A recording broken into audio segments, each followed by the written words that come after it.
Welcome to Inside the Program, presented by Academy Sports and Outdoors. I'm Joe Cook. We got Eric Naleen talking about the latest from Texas Longhorns football practice. Make sure you like this video. Make sure you subscribe to the channel. And, of course, head to InsideTexas.com. Join for just $1. Gets you access to the best Texas Longhorns community. All our insider intel related to the team. It's prep for the season, recruiting. Get you all the best inside info you're going to want to know about your Longhorns. So sign up. The link is the first one in our description. And go by Paul Wadlington, Stinking Texas Football, the best Longhorn preview out there. Every position, every player, every opponent, every SEC team, a look at the landscape of college football, and Eric's look at the 2025 class. Today, we'll be talking about Texas working on key situations, running back depth shining during these past few practices, veteran defensive linemen leading the way, positive progress on special teams, and then how Texas has first world progress on defense. Eric, those key situations we're talking about, one of them is the one that kind of ended Texas season. Red zone problems made a lot of problems for Texas last year, and they've shown that to be a big area of focus in the past few days. Yeah. I was talking to the Houston Lunch Bunch yesterday. My guy Charles, I hadn't seen him in a while. He pulled me aside afterwards and asked me about that call. Actually, what were my thoughts about it? And I've got mixed emotions on it.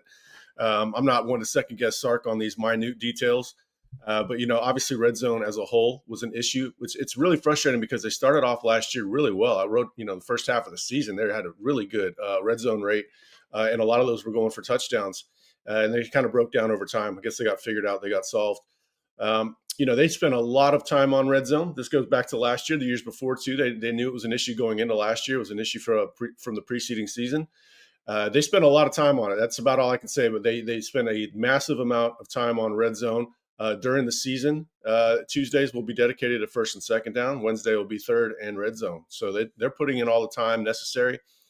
Now, here's something that's interesting. They're liking Jack Endries down there quite a bit. Arch Manning and him seem to have a good rapport given the amount of time, the limited amount of time that they've played together. And Endries sounds like he's a pretty decent threat down there, maybe more than we heard of Gunnar Helmer and even Jatavian Sanders the year prior. They didn't get a whole lot of touchdowns in the red zone that I can recall. Jatavian had that pretty good breakout season the year before he left, where I think he had 5 or 6 touchdowns. But overall, they haven't used the tight end a whole lot in the red zone. I think that's about to change. Also, a better, more fully functioning running game to include the quarterback is expected to help things out quite a bit. I'm bullish on red zone being improved. I think they've got the quarterback to sort of solve that. And when all else fails, he can go do what he did against A&M and just truck it in. I found it kind of interesting that a lot of what you wrote about and a lot of the guys that you named, they're pass options. And I think everybody understands, you just got to move the guy in front of you. And Texas understands that well, but you have to be multifaceted. And it looks like they're trying to find the right facets at work for maybe passing the ball. Yeah, I should mention that Khalid Lockett had some red zone looks with the ones. Now they do all kinds of different situational football. The day before they were doing a play action pass, run game play action pass. A lot of times they do tempo, even though Sark doesn't use a whole lot of tempo. I think that's to help the defense as much as anything. But they do all these situations. So I don't know if that this was just a red zone thing or if it was just working Khalid Lockett in more, keeping Wingo a little bit more limited as he returns to the playing field. But Khalid Lockett, in theory, on paper, Khalid Lockett is a devastating player in the red zone, given his length. I had somebody at that Houston Lunch Bunch ask me if he was like 6'4" or 6'5", and I say, no, he's actually like 6'2". It's just he looks that way with his arms. That's kind of where I've gotten the comp to Josh Doxson from TCU. He just plays a lot longer than he actually is, at least that corresponds to his height. So he's got some red zone looks. That could be interesting. I could see that. Maybe not for this year, but certainly down the road. But, Parker Livingston, he's got jump ball skills. He can make plays in the air. I'm bullish on them fixing a whole lot of ills that we saw the last 2 years. I've talked about special teams. I think those are basically solved. I think red zone issues are on their way to being solved too. One of the areas that will maybe help with that, and not just inside the 20, but between the 20s too, is running back depth. And from what you wrote, it kind of sounds like Chad Scott should be sending at least 1 or 2 thank yous up to Shard Choice, because there are a lot of great options in that room playing well over the past couple of days. Yeah, every time first I got to give Trey Wisner some love, because every time we start talking about another running back, it seems like he hits another gear, and he's had a really good week after missing a practice last week. So he's going to be tough to catch. But I'm so much more bullish on this run game than I was last year. At least the running back room. Obviously, the offensive line is going to play an integral part of how effective the running backs are. But they've got 4 guys that are playable, and then James Simon looks like he's going to be a good player down the stretch or in the future. And then Ricky Stewart, fast running back, tough running back, still learning the playbook a little bit. There's just a whole lot more options to keep Trey Wisner fresh. I think that's going to be a key for this season is limiting his touches against the also rans. In September, Trey Wisner should get about 5 carries. He's going to get more than that, but he shouldn't be playing in the second half. So I think he's going to have a lot more tread on the tire in November, December, January, thanks to this deeper running back room.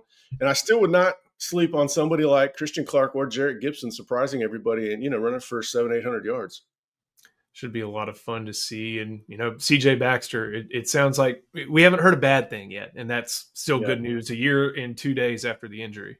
He's gaining confidence and strength in his knee. Yeah, that injury obviously meant a lot to him. He went on social media and said it was a year anniversary. I think that was on the 6th. So obviously he's still coming back, but he was mentioned early, and this was part of the red zone portion where I was getting information from as well, where he's definitely trusting his knees and he's getting stronger.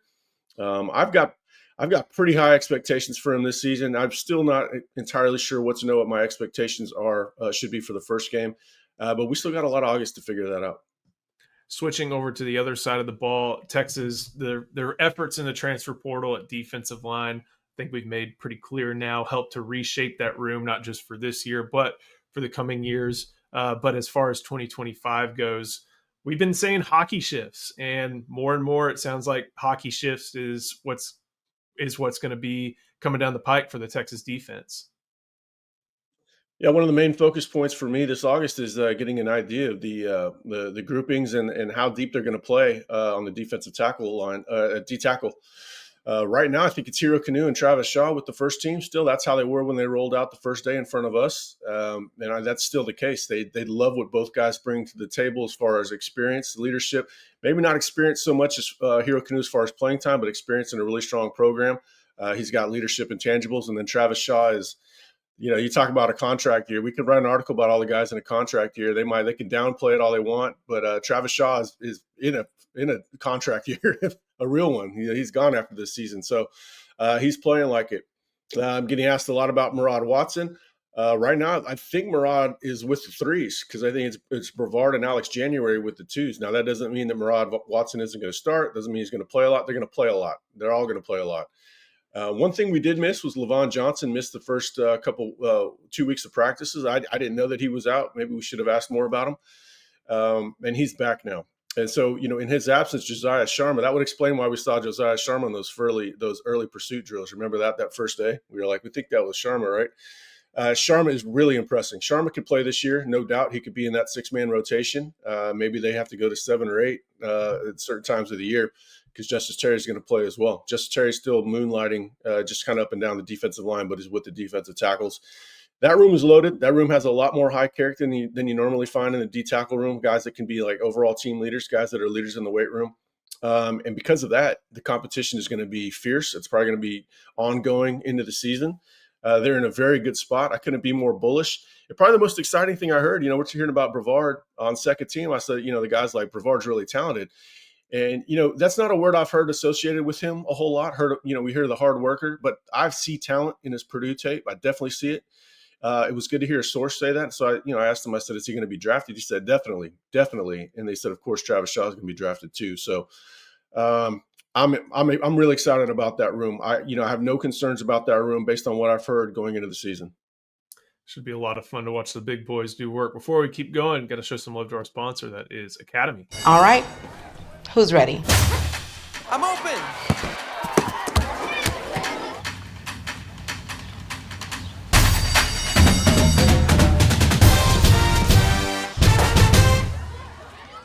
You've talked a lot about how, and you mentioned it earlier, special teams is going to be better.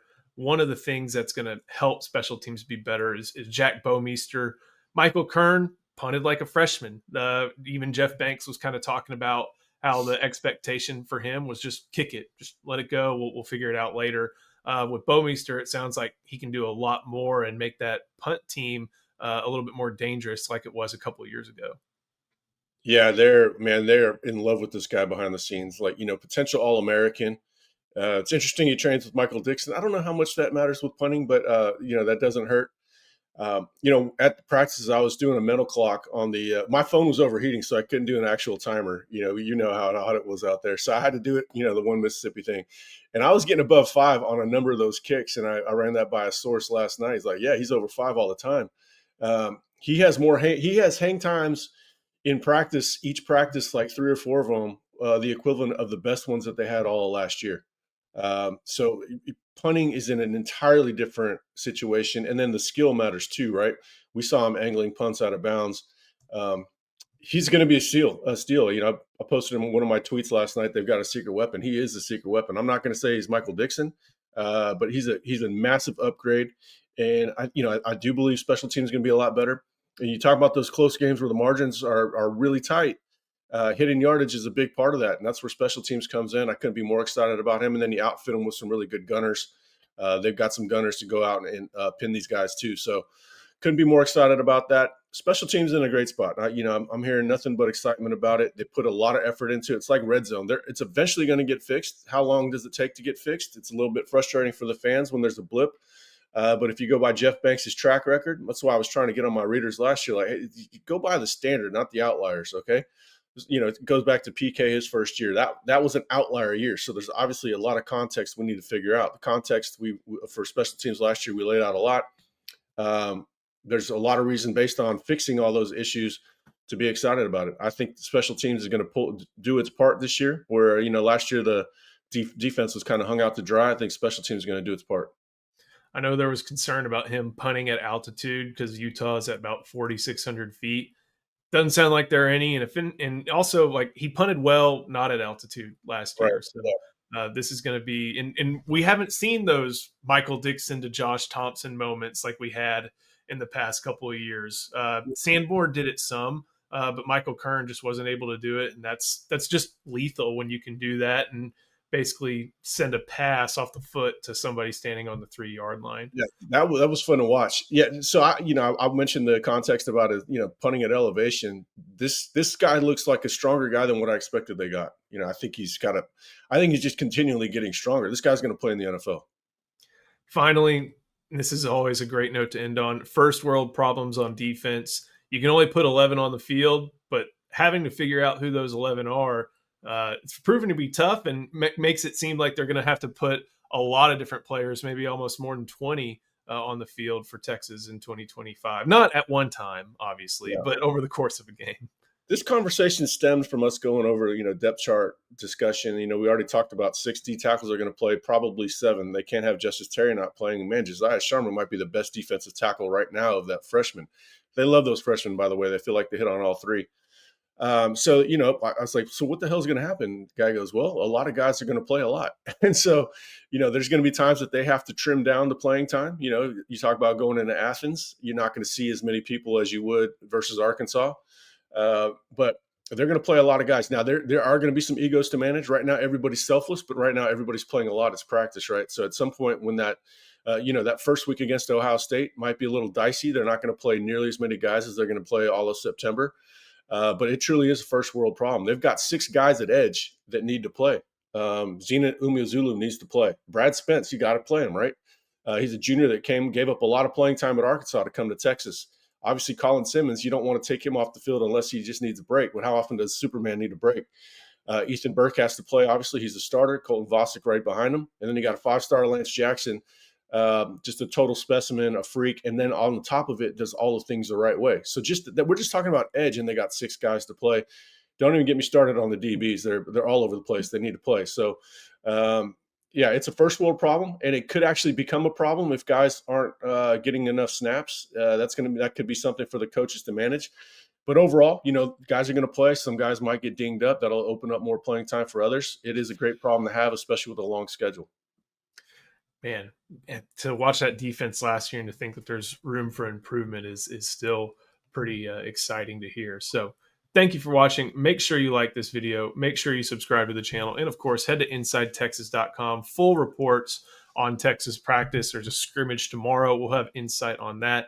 If you join for just $1, you'll get access to the best Texas Longhorns community, all the best info, best coverage, and we'll throw in a full year of access to the Athletic as well. Also, make sure you buy Paul Wadlington's Thinking Texas Football. Covers the entirety of the team, the schedule, the conference, college football, and of course, Eric, you take a look at the 2025 class and a number of those guys who are going to be making impacts, and a few you talked about already today. So thank you for watching. We'll see you next time on Inside the Program, presented by Academy Sports and Outdoors.